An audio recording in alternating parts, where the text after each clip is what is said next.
Nina enisemayunivesithi ngicela ukunibonisa la ingane zakwethu. Uyabona imfundo yenu, ngiyacela bafowethu ukuthi ningayibeke ekhanda. Uma nje usuke ekhaya uyingane ungaphansi kwabazali ukhuliswe ngenhlonipho.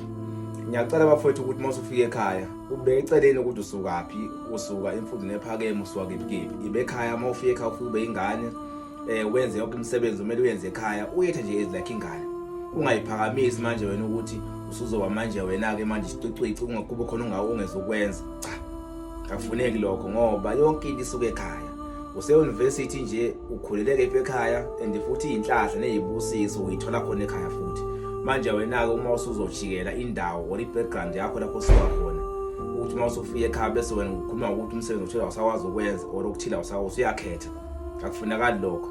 Impilo oyiphile e-university ayingafani nempilo oyiphila mawusekhaya. Mawusekhaya uyingane, uma unabazali ohlezi uyingane ngaphansi kwabazali bakho.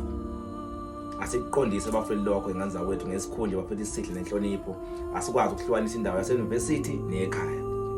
Ilokho nje ingane zakwethu. Nami bafowethu I'm a graduate, a completely graduate bafowethu. Kodwa indlela engiphila ngayo nabantu nendlela engiphila ngayo bangisekhaya ngeke uzongibona.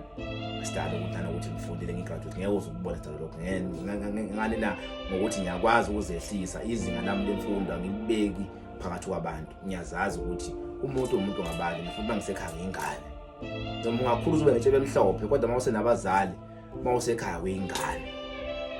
Izibusiso uyibona ke lapho ziyokwehla njengemvula phezulu kwakho. Ilokho bafowethu iqiniso liyaphilisa ingane zakwethu.